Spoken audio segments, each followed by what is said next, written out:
Black box pesawat Sriwijaya Air SJ182 telah ditemukan.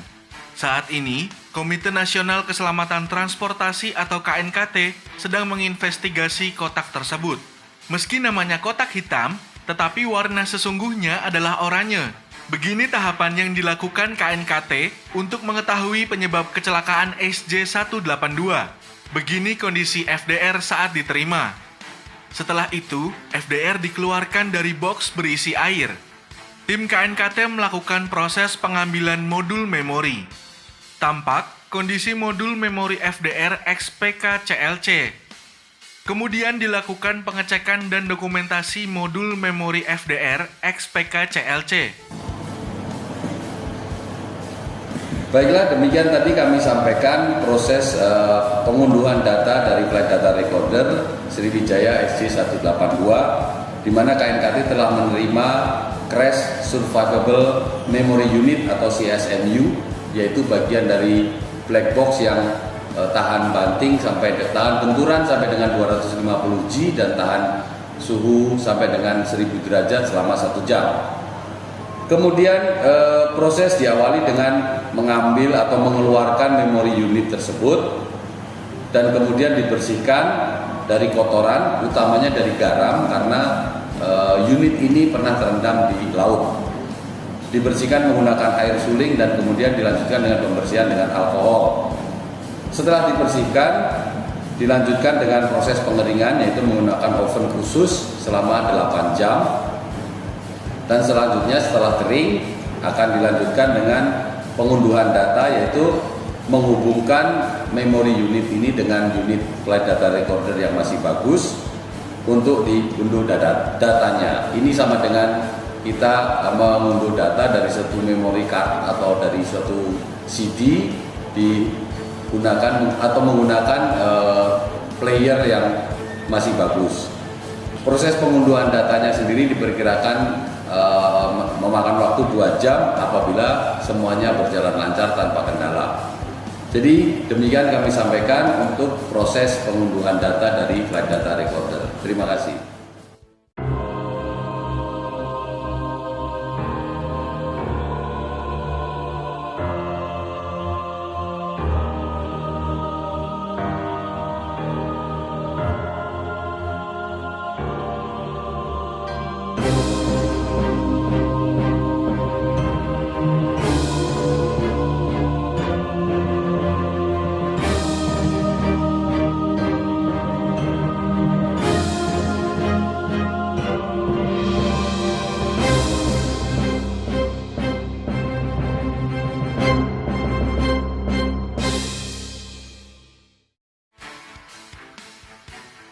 Saat ini, dugaan awal kecelakaan pesawat adalah problem Emergency Locator Transmitter atau ELT.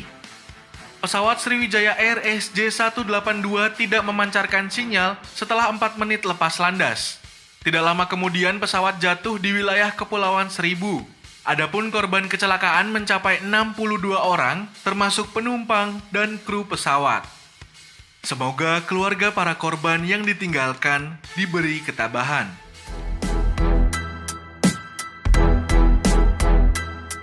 Pada tanggal 12 Januari 2021, Crash Survivable Memory Unit atau CSMU dari Flight Data Recorder telah berhasil ditemukan oleh tim SAR gabungan, dan selanjutnya FDR ini dari CSMU FDR ini dibawa ke KNKT untuk diunduh datanya, dan telah berhasil diperoleh data sebanyak 370 parameter selama pengoperasian kira-kira 27 jam, dan di dalamnya mencakup 18 penerbangan, termasuk penerbangan yang mengalami kecelakaan. Dari apa data yang sudah kita kumpulkan, kita bisa ketahui bahwa pada tanggal 9 Januari pesawat Boeing 737-500 berangkat dari Bandar Udara Internasional Soekarno-Hatta Jakarta dengan tujuan Bandar Udara Supadio Pontianak pada pukul 14.36 dengan nomor penerbangan SJ182. Penerbangan ini diawaki oleh 2 pilot, 4 awak kabin, dan 56 penumpang. Setelah tinggal landas, pesawat ini mengikuti jalur keberangkatan yang sudah ditentukan, yaitu diberi nama Abasa 2 Delta. Jadi mengikuti jalur keberangkatan Abasa 2 Delta.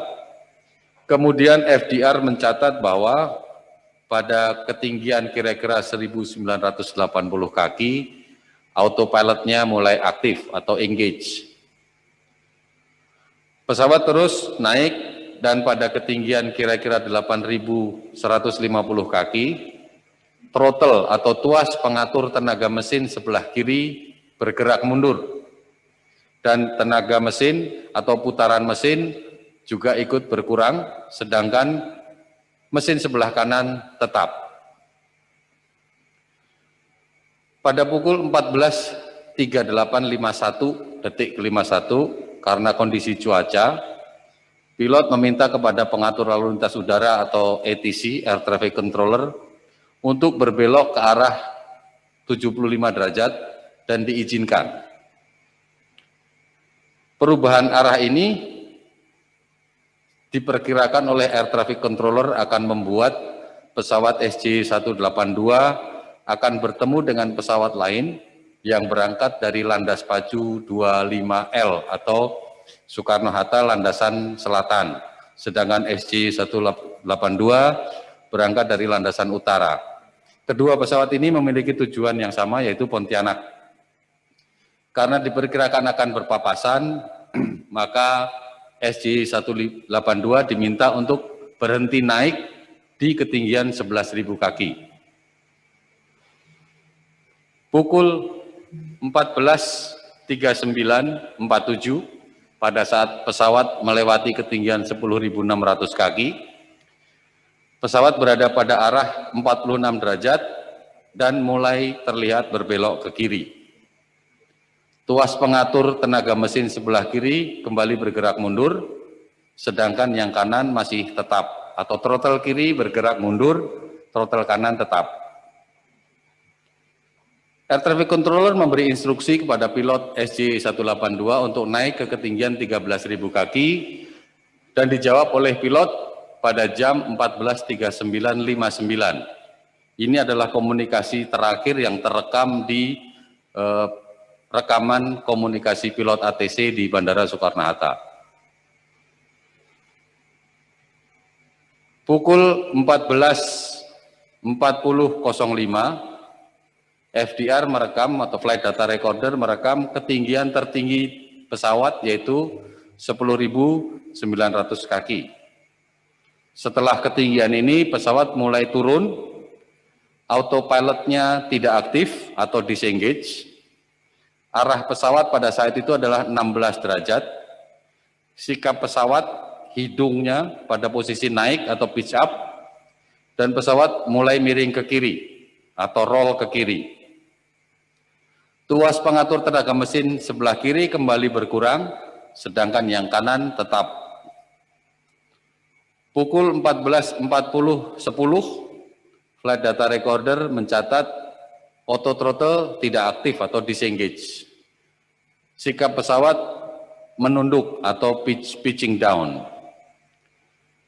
20 detik kemudian, Flight Data Recorder berhenti merekam. Dari data cuaca yang kami peroleh dari Badan Meteorologi, Klimatologi, dan Geofisika atau BMKG menunjukkan bahwa pergerakan pesawat yang diperoleh datanya dari data ADSB menunjukkan bahwa pesawat ini tidak melalui area dengan awan yang signifikan dan bukan area awan hujan, juga tidak berada di in cloud turbulence atau di dalam awan yang berpotensi menimbulkan guncangan. Dari data perawatan pesawat kami peroleh bahwa ada 2 kerusakan yang ditunda perbaikannya atau disebut dengan deferred maintenance item sejak tanggal 25 Desember. Deferred maintenance item itu adalah hal yang biasa dalam penerbangan dan ini adalah sesuai dengan ketentuan untuk pemberangkatan atau dispatch dengan mematuhi panduan yang ada di dalam minimum equipment list atau MEL. Sedangkan MEL sendiri dibuat oleh pabrikan pesawat. Terkait item yang masuk dalam deferred maintenance item ini, yang pertama tanggal 25 Desember ditemukan bahwa petunjuk kecepatan atau Mach indicator, Mach airspeed indicator sebelah kanan rusak. Jadi petunjuk kecepatannya berfungsi hanya setelah ketinggian tertentu, penunjuk kecepatan tidak lagi menggunakan knots, tetapi berubah menjadi Mach number atau berapa kali dari kecepatan suara. Nah, penunjuk Mach number ini yang tidak berfungsi di instrumennya Copilot. Perbaikan dilakukan dan belum berhasil, kemudian masuk ke dalam daftar Deferred Maintenance Item atau DMI kategori C. Sesuai dengan MEL ini masuk kategori C yang artinya perbaikan boleh ditunda sampai dengan 10 hari. Pada tanggal 4 Januari, indikator kecepatan ini diganti dan hasilnya bagus sehingga DMI ditutup. Yang berikutnya tanggal 3 Januari, pilot melaporkan auto throttle atau tuas pengatur tenaga mesin yang digerakkan secara otomatis, pengatur otomatisnya tidak berfungsi. Kemudian dilakukan perbaikan dan sudah berhasil. Kemudian pada tanggal 4, kerusakan yang sama terkait auto throttle dilaporkan kembali. Perbaikan dilakukan namun belum berhasil sehingga dimasukkan ke dalam daftar penundaan perbaikan atau DMI. Tanggal 5 Januari 2021 dilakukan perbaikan dengan hasil baik dan DMI ditutup. Setelah tanggal 5 Januari ini tidak lagi ada catatan DMI di buku perawatan pesawat atau aircraft maintenance log sampai dengan tanggal kecelakaan pada tanggal 9 Januari 2021. KNKT juga setelah menerima tindakan-tindakan keselamatan atau safety action yang dilakukan oleh pihak-pihak terkait dalam rangka melakukan perbaikan atas safety issue atau isu-isu keselamatan yang ditemukan dalam kecelakaan ini.